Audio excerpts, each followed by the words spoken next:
Now, in our last lecture we have derived the expression for the error of interpolation in Lagrange interpolation. Let us just revise what we have done last time. We have derived the error of interpolation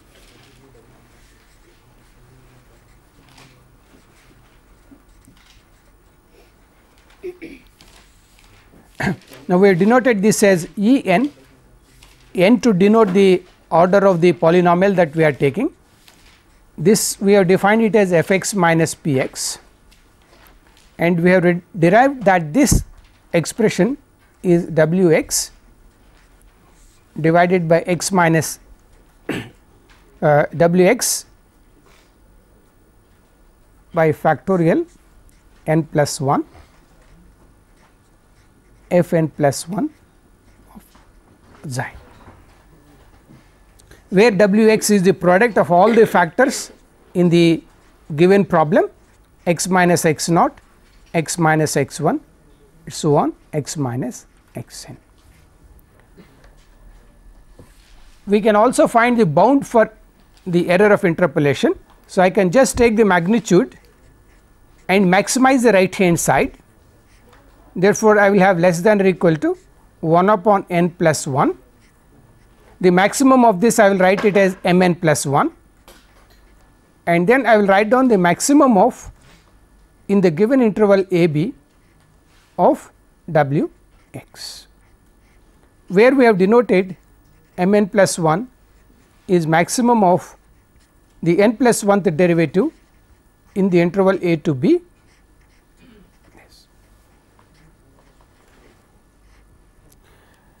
Now, from here we have derived the expressions for the linear and quadratic interpolations, which we would like to use it in an example. Let us just write down what is the error in linear interpolation.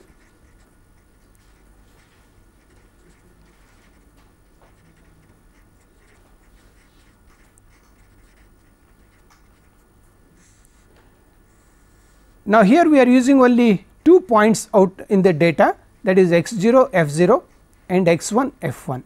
So, these are the 2 points of the data that we are using. These are any 2 arbitrary adjacent points in the entire data. Then we have proved that error of the linear polynomial is less than or equal to h square by 8 m 2, and h is the distance between x 1 and x 0, x is equal to h is equal to x 1 minus x 0. Now, this formula would be the same whether we have got the data with equispaced points or this data is not equispaced, because we are taking only 2 consecutive data points. Therefore, the distance is h, we are calling it, therefore, the formula will hold in both the cases. Now, in error in quadratic interpolation,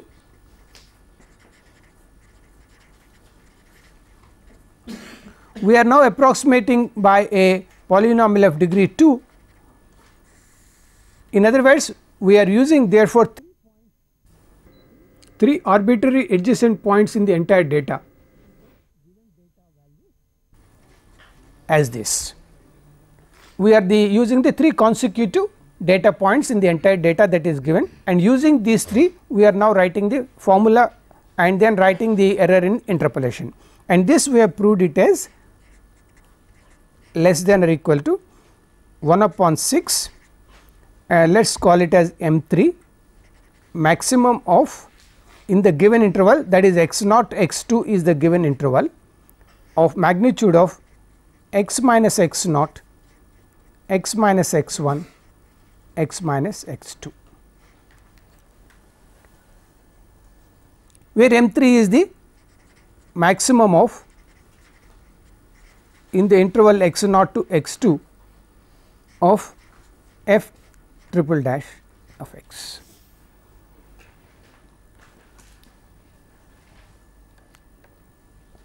We have also proved that in the if the data is equispaced in the quadratic interpolation, equispaced data, then we have proved that error in this case is bounded by h cubed by 9 root 3 m 3.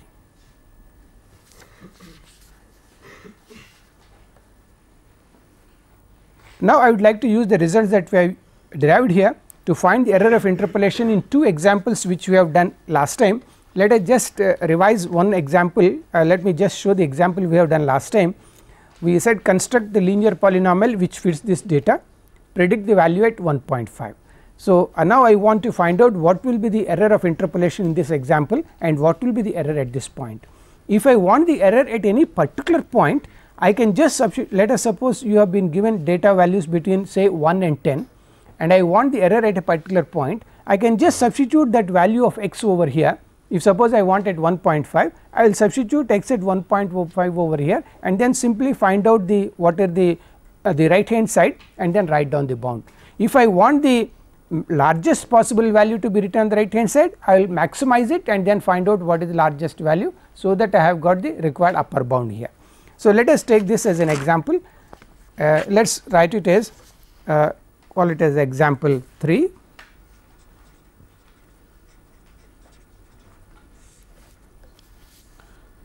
In examples 1 and 2,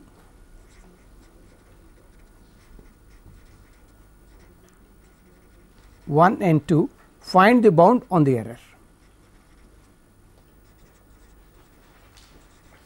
Find the bounds on the errors.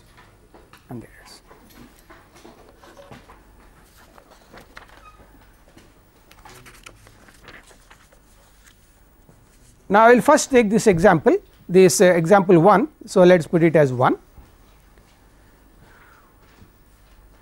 that in example 1 we are talking about the linear interpolating polynomial. Therefore, we have to find out what is the value of magnitude of E1 is less than or equal to h square by 8 m2.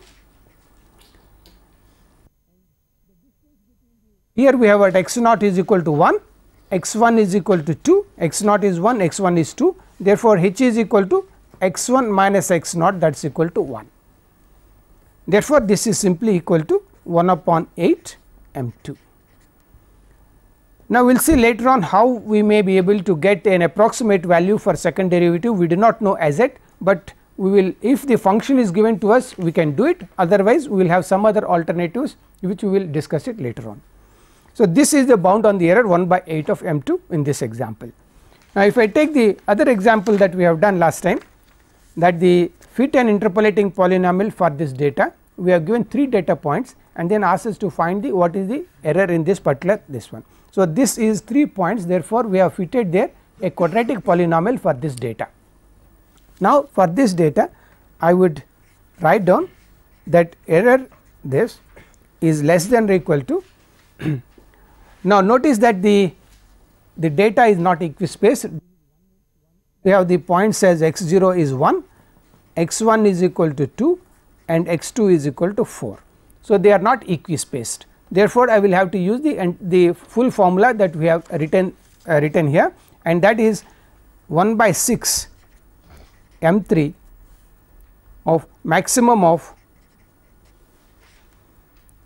x minus x naught, x minus x1, x minus 4. So, I will write it again. This is I want the maximum of lying between 1 and 4, x naught is 1, x2 is 4. So, I need the maximum of this lying in the interval 1 to 4 of the quantity x minus 1, x minus 2, x minus 4.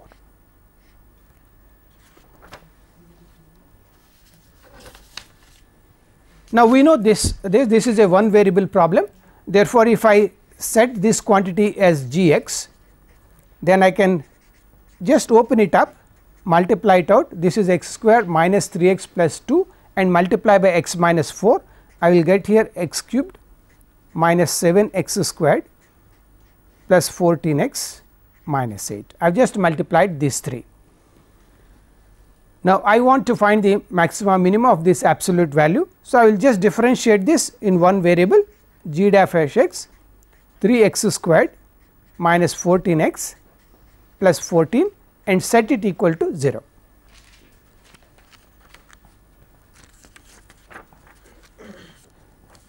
Now, this will give me 2 values for x and any one of these values can give us the maximum. So, I will find out the values of x from here.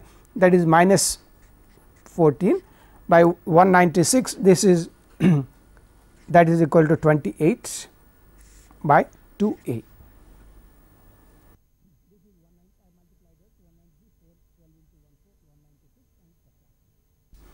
So, this gives me 3.2153 and 1.4514. These are the two values of x. Out of these two values, one of them will be the largest value, the other will be the smaller value. So, let us substitute it. What I will get therefore will be, I need the maximum of, we need the maximum of, substitute this 3 minus 2.13, that will give you, let us write down one value. This is 2.2153, that is x minus 1, x minus 2 1.2153, x minus 4 that is equal to 0.7847, that is the x minus 1, x minus 2, x minus 3, x minus 4, and this is one value. The other value, the maximum of the two values I am writing, I will substitute this, therefore, this will become x minus 1. So, that is 0.4514, x minus 2, therefore, this will have 5486. I am taking x minus 2 and then I am taking this with a negative sign, well, let us put it here, and x minus 4, that is will give you minus 2.5486.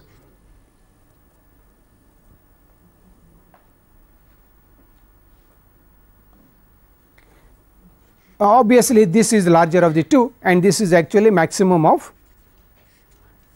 this is equal to 2.1126 and this is 6311. So, that the maximum is 1126.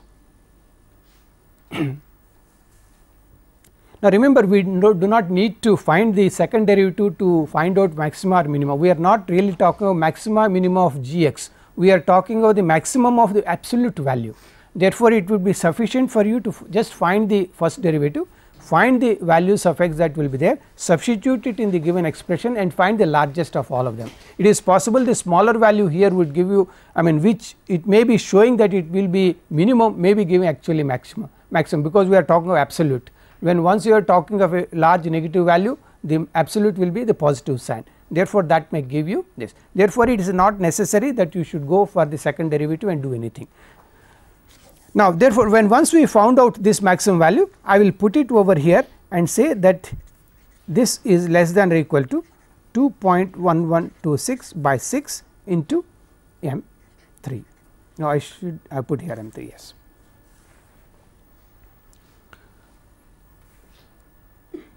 Again I need the approximate value for m 3, which we shall see later on how we can determine them. Now, let us take an application of this.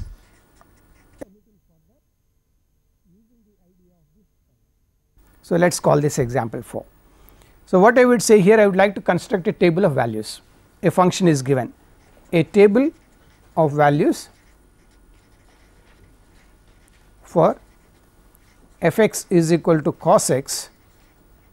I am taking a simple example in 0 pi by 4 with equally spaced step size is to be constructed.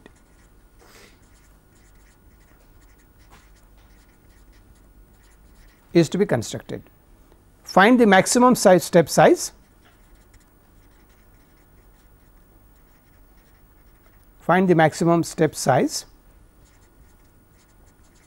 that can be used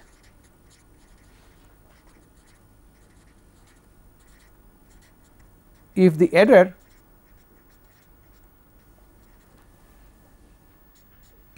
in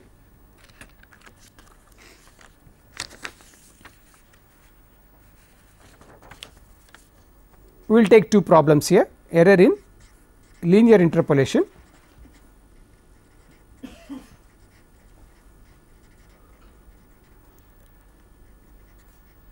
is to be less than 5 into 10 to the power of minus 6, quadratic interpolation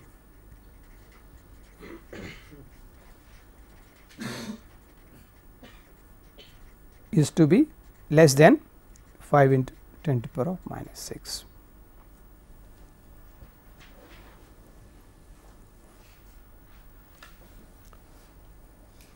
Now, what we are really asking here is that we have a known function.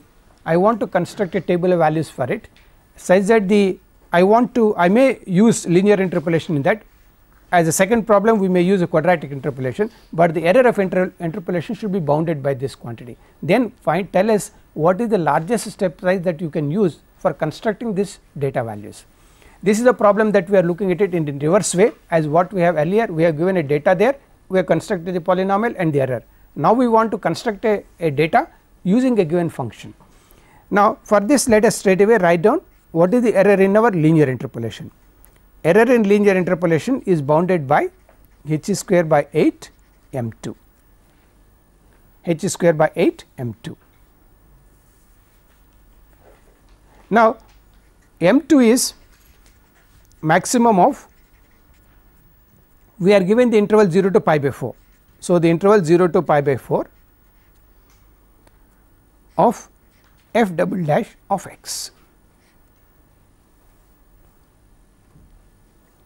Now, the function given to us is f x is equal to cos of x. Therefore, this is maximum of in the interval 0 to pi by 4 of magnitude of cos x. I will differentiate it 2 times. So, minus sin x then cos x, we will have simply magnitude of cos x.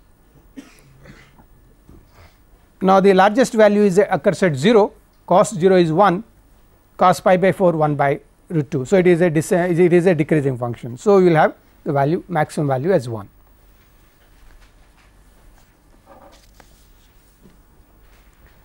Now, I want this error to be less than h square by 8 into 1, but this error should be bounded by 5 into 10 to the power of minus 6. That is linear interpolation should be total error, largest possible error should be less than 10 minus. Therefore, I can write down h square is less than 40 into 10 to the power of minus 6, or just h is less than root 40 into 10 to the power of minus 3. This is equal to 6.33245 10 to the power of minus 3. So, that this is 0.063 245. Therefore, I need to choose a step length smaller than 0.0063 in order that the maximum error will be less than 5 into 10 to the power of minus 6. Now, let us take the case of quadratic interpolation. In the case of quadratic interpolation, we have error E 2 is less than or equal to. Now, we have been given a simple example here. We have been asked to do it in equally spaced step size. So, the step length is equal. Therefore, we shall use the formula which we have derived, h cubed by 9 root 3 m 3, where m 3 is the maximum on the interval 0 to pi by 4 magnitude of third derivative of x, third derivative with respect to x of f x. So, this is maximum of 0 to pi by 4, third derivative will be sin x. So, we will retain it as sin x, whereas the maximum of this is 1 upon root 2. Sin 0 is 0, it is an increasing function. So, we will have 1 upon root 2. Therefore, I have h cubed upon 9 root 3 into 1 upon root 2, and this should be less than 5 into 10 to the power of minus 6, which I can write h cubed is less than, this is 45 root 6 into 10 to the power of minus 6, and h comes out to be, let me take it, h comes out to be 0.0 0.047947. So, cube root we are taking of this and then we can get the value of this one. Therefore, I need to use the step length which is smaller than 0.047947. Now, you can see that the quadratic interpolation has improved tremendously over linear interpolation, because in the when we have used the linear interpolation we were requiring that the step length should be smaller than 0.0663, whereas we are saying here it is sufficient to have a step length smaller than 0.048, which is approximately 8 times the step length that we can use in linear interpolation than in this one. So, if you are going from 0 to pi by 4, actually the number of points that you would come, you can easily get it, that will be total length, that is pi by 4 minus 0 divided by h, that will give you the total number of points. If you are saying the number of points in the data table, it will be pi by 4 minus 0 divided by this, whereas in this case pi by 4 minus 0 divided by 0.47. Therefore, the number of points that you require in the table which will be much less in quadratic interpolation than linear interpolation. Now, we have derived the Lagrange interpolation and shown its application over here, and it is the among all the interpolating polynomials, Lagrange is the fundamental of all the results. However, computationally it is not very efficient. Why it is not computationally efficient is there are two reasons of this. One reason, we can let us say the let us call it as disadvantage, let us call it as disadvantage of Lagrange interpolation.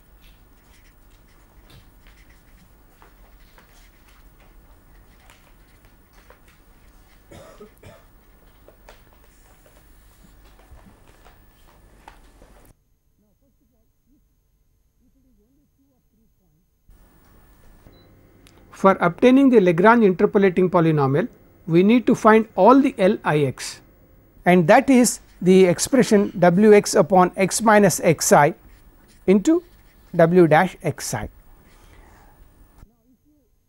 The data that is given, let us suppose 100 data points is given. If all the 100 data points are lying on a straight line, it is representing polynomial of degree 1, but all these LIX are polynomials of degree 99. Therefore, I need to compute each one of them, then combine them, collect all the terms and then cancel off all the ones, and in this example of 100 data points you will cancelling x to the power of 99, x to the power of 98, everything. So, you need to collect all these coefficients and then simplify it, which is an extremely tedious computation. Therefore, one disadvantage is the tedious computations.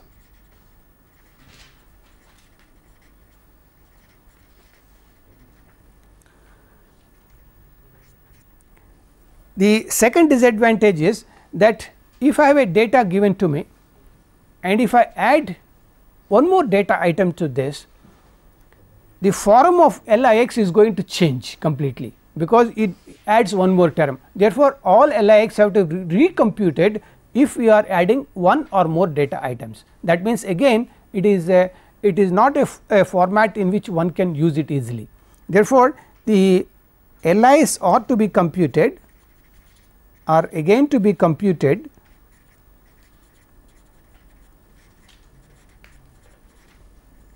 if an additional point, or I can let us say if one more point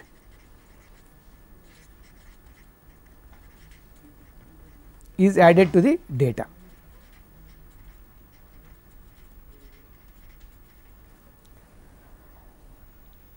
Now, we would like to construct a interpolating polynomial which is simple and which will take care of both of them. That is, one is it will not have that much tedious computations, and secondly, if you add one more data item, we do not have to change anything except you add one more term to the given interpolating polynomial. To do that, let us define what is known as divided differences. So, we would like to define what is known as divided differences.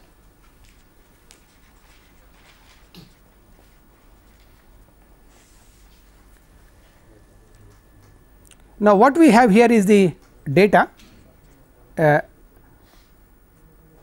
us write f(x), x0, f0, x1, f1, x2, f2, xn, fn.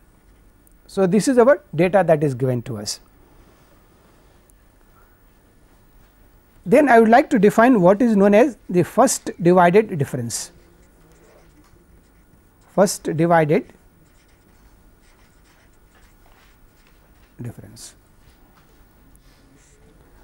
That I would have a notation in square brackets. I will put the two data points I am using, the abscissa of the data points that I am using, x naught x 1. This is the f at 1 minus f at 0 divided by x 1 minus x naught, that is the distance of the ordinates divided by the distance of the abscissa. That is why it is called divided difference. We are taking the difference of the ordinates, divide it by the distance between the abscissa. So, this is f 1 minus f naught by x minus x naught. Similarly, I can define, this is a general point. So, if I take this as xi plus 1, this will be simply fi plus 1 minus fi by xi plus 1 minus xi. We are still talking of the data which is random, in which it is not equally spaced, it is randomly spaced. Therefore, this I can take I is equal to 0, 1, so on n.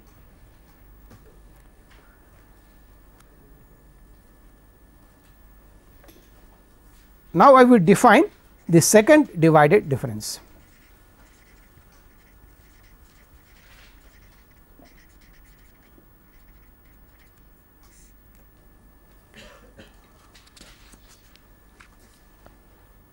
Now, before you write this one, just leave some space. Let us write the table of divided differences. Let us call it as divided difference table. So, let us write down divided difference table. Just leave some space, we will fill up for the second divided difference and so on, but let us just see what we have done, how it goes. So, let us put these data points vertically like this: x 1 f 1, x 2 f 2, x 3 f 3, x n f n. Now, I will put here first divided difference, I will call it first divided difference. I am using these two values, these two data points, and construct my first divided difference as f 1 minus f naught by x 1 minus x naught. So, I would write here f 1 minus f naught divided by x 1 minus x naught, that will be equal to f x 0 x 1. Now, by the same argument I will use this and construct my first divided difference with respect to x 1 and x 2. These are the two abscissa points that I am using, x 1 and x 2. Now, I will use these two and get f x 2 x 3.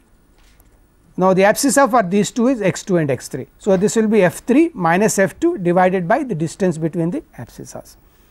So, here I will have f of x n minus 1 x n I will have.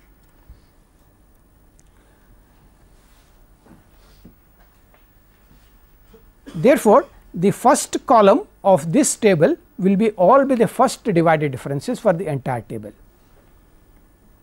Okay. Now, let us go back to what we wanted, the second divided difference. Now, the second divided difference would be based on the values that we have computed already to construct a second column, which we shall call as the second divided difference. So, what I would define here is the second divided difference will be f x naught x 1 x 2. So, I need to take one more abscissa point, and that will be the next lower order divided difference, leaving the first argument. I leave the first argument minus, and then I leave the last argument f x naught x 1, then the distance between the abscissa x 2 minus x naught, x 2 minus x naught.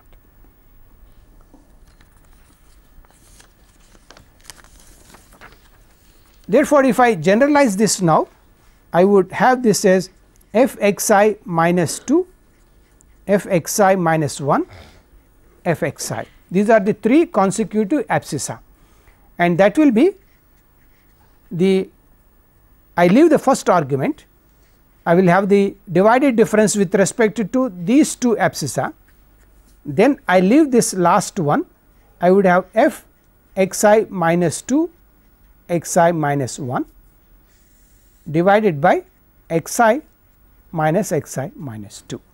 So, I would go from I is equal to 2, 3, so on n.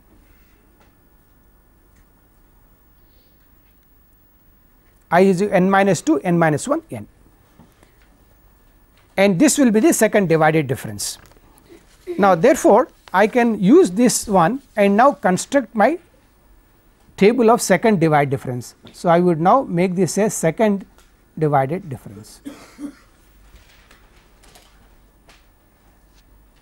Now, the second divided difference table, we can see the identically as we have formed the first divided difference is going to come. So, I need to take this divided difference minus this divided by the distance. Now, distance is now increasing x 2 minus x 0.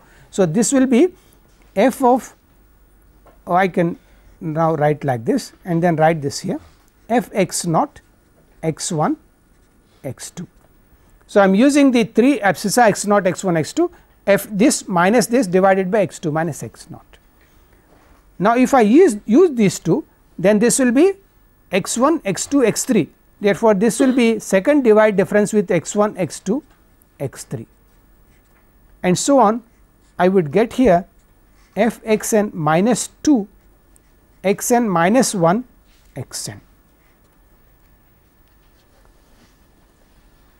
Now, the second column is complete and these are all the second divided difference, and then we can proceed on like this and then write down all the differences. The nth divided difference, there are only n plus 1 values here, therefore, we can proceed up to nth divided difference, and the last one will be the nth divided difference, and that will be f x naught x 1 x 2 x n.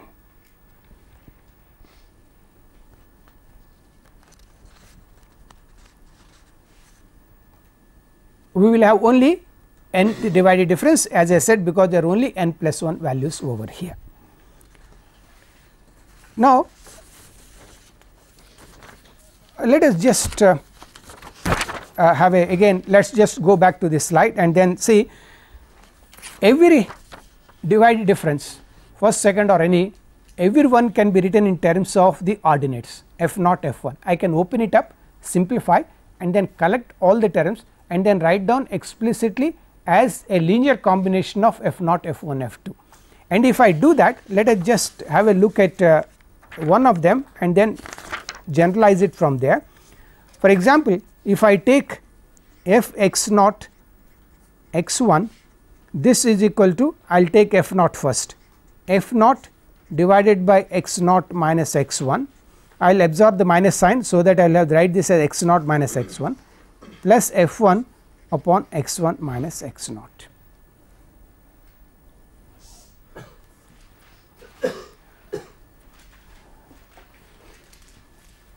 Now, if I do this for the next divided difference and then collect all the terms, I would get f x naught x 1 x 2 is equal to f naught divided by x naught minus x 1 x naught minus x 2 plus f 1 x 1 minus x naught x 1 minus x 2 plus f 2 x 2 minus x naught x 2 minus x 1.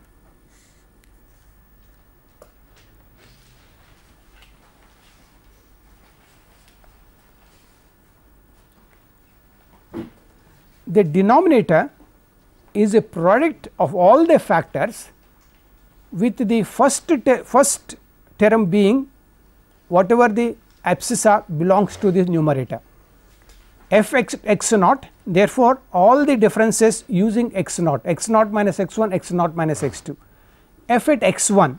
So, the denominator will be x 1 minus x naught x 1 minus x 2, this is f at x 2. Therefore, the denominator will be x 2 minus x naught x 2 minus x 1. Therefore, I will have f x naught x 1 x n is equal to summation of n is 0 to n f of x I divided by all the products j is equal to n, except of course I cannot be equal to j, x I minus x j.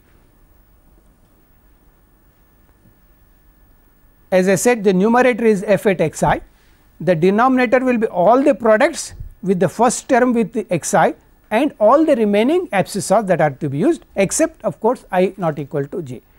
So, this is the general expression for the any divided difference to be written in terms of the ordinates. Now, let us take a simple example for this, because that will be the base for our constructing the interpolating polynomial. Okay, I will just write it again.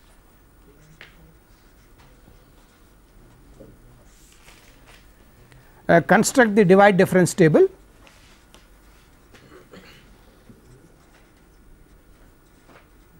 Construct the divide difference table.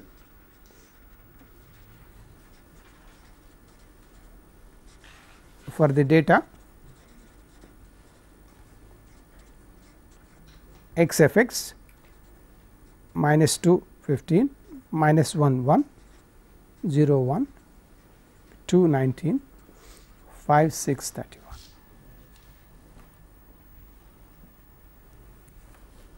So, let us put this in the vertical format, so that I can write down all the differences. Minus 2 15 minus 1 1 0 1 2 19 5 6 31.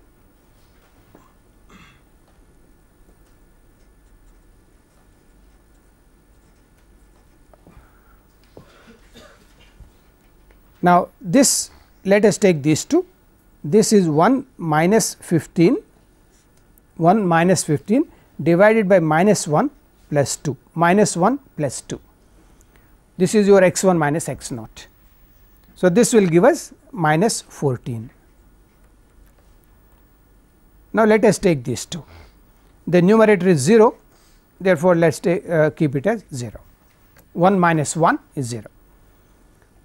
This gives 19 minus 1 divided by 2 minus 0, 2 minus 0, that is 18 by 2, that is equal to 9.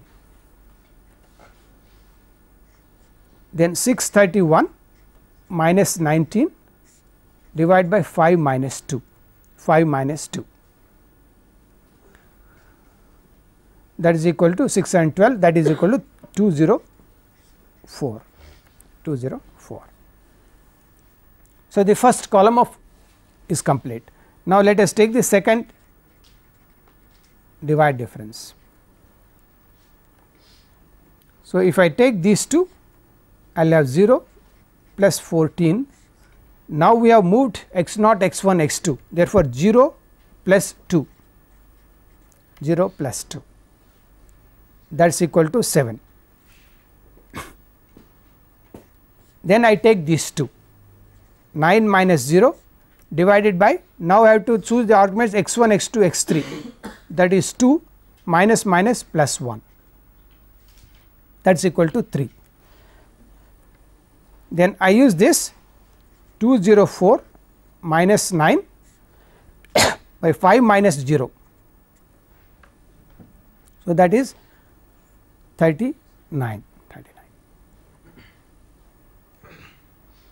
Then we go to the third divide difference.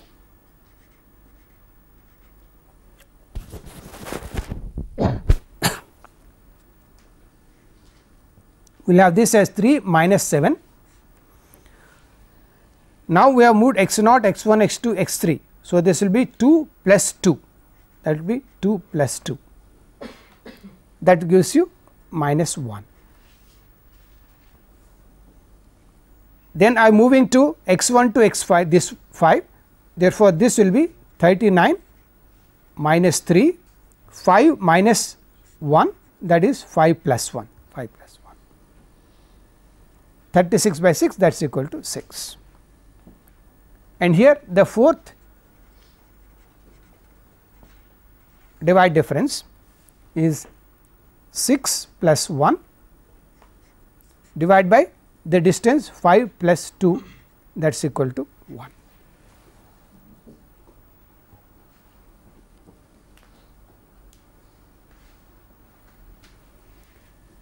Now, interestingly, if the data was not a polynomial full degree polynomial, that means this is a 5 points are there, it will be a polynomial of degree 4 if you want to construct the Lagrange interpolation.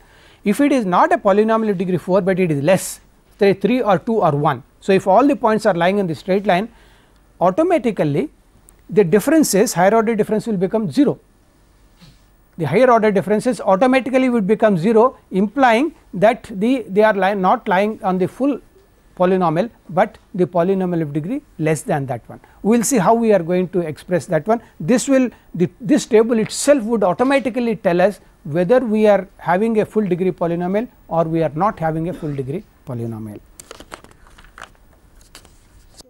Based on this, let us construct the new interpolation polynomial, which we shall call it as Newton's divided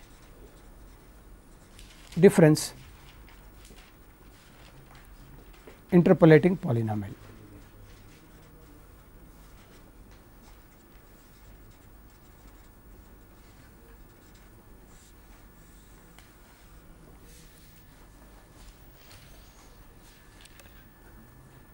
Now, we write the polynomial as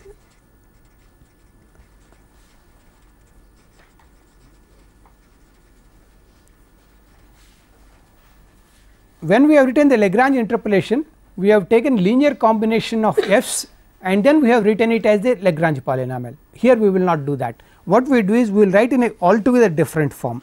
P n x, I will write this as some a naught x minus x naught into a 1, x minus x naught x minus x 1 a 2, so on, x minus x naught x minus x 1 x minus x n minus 1 a n.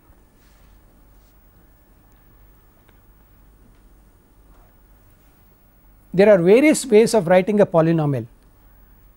For example, you are writing a quadratic, you can write down a plus b x plus c x squared, or you can also write it as a constant into x minus alpha into x minus beta. You can also write it as in a form like a constant plus x minus x naught a 1 plus this. Now, if you look at this is a constant, this is linear, this is quadratic, and this finally is of the degree n. There are n terms, this is of degree n. This is a polynomial of degree n, this is a polynomial of degree n.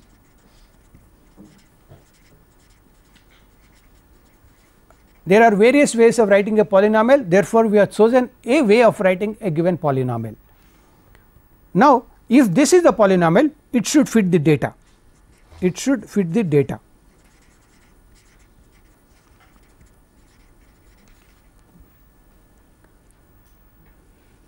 What is the data? Data is P n at x xi must be equal to f at xi.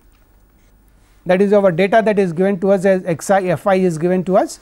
So, if I substitute xi in this, I should get by xi. Let us do that. Let us put x naught here. P n of x naught should be equal to f at x naught. When I put x naught, all the terms vanish except a 0.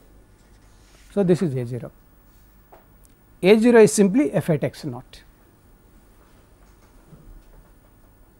Now, let us P n at x 1, that is equal to f at x 1 a naught plus x 1 minus x naught into a 1. Now, the second term onwards, all of them contain x 1, x minus x 1 is here, x minus x 1, all the terms contain x minus x 1, therefore, all of them would vanish except these two terms.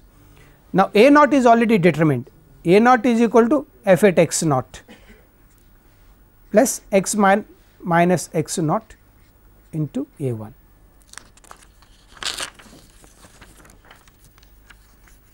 Now, let us bring f x naught to this side and solve for a 1. Therefore, a 1 is equal to I will write now this as f1 minus f naught by x1 minus x naught, which turns out to be the first divided difference. This is equal to x naught x1.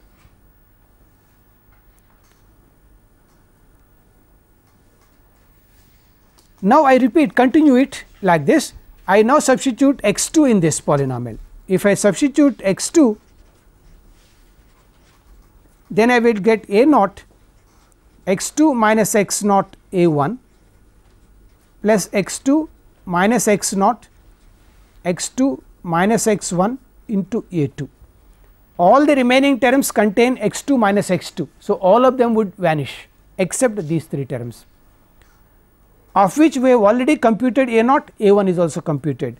This is equal to, therefore, left hand side is f of x2, right hand side is f0, x2 minus x0, a1 is f1 minus f0 by x1 minus x0, and this is the second term.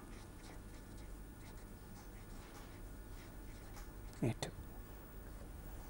Therefore, I can find out a2 from here, bring everything to the left hand side. Therefore, a2 is 1 upon x2 minus x naught, x2 minus x1, that is the denominator over here.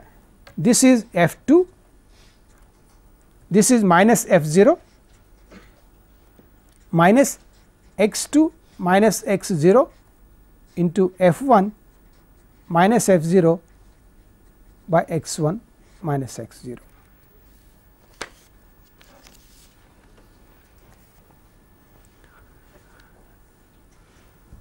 Now, I collect the coefficients of f0, f1, f2. f2 is alone here. So, the denominator f2 is this, f1 has got only one term. So, f1 is also there, only f0 is to be added. Let us put it reverse way, let us start with f2. f2 is x2 minus x naught, x2 minus x1. Let us take f1, this is x2 minus x0, x2 minus x0, they cancel off. There is a minus sign here, let us absorb the minus sign here into this, that is plus x1 minus x2. So, I will have here f1, this is x1 minus x naught, which stays as it is, and this term is x1 minus x2.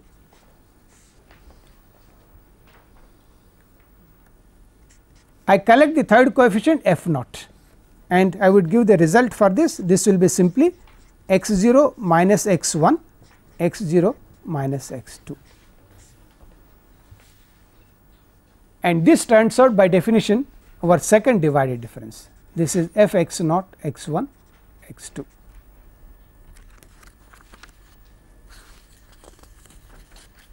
Now, I can use induction procedure and then show that by induction a n is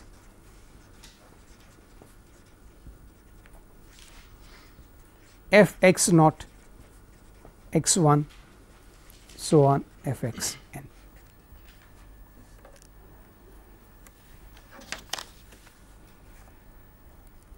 Therefore, we have completed the derivation of the polynomial. Therefore, our polynomial is p n x is f x naught plus x minus x naught f x naught x 1. We are coming from the top of the table, this x 0 x 1 x 2 is from the top of the table, x minus x naught x minus x 1 f of x naught x 1 x 2 plus so on. We have a polynomial of degree n here, therefore, this is x minus x n minus 1 f x naught x 1 x n.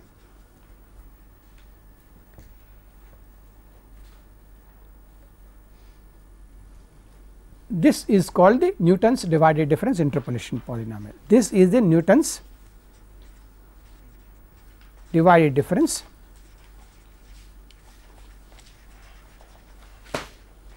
interpolating polynomial.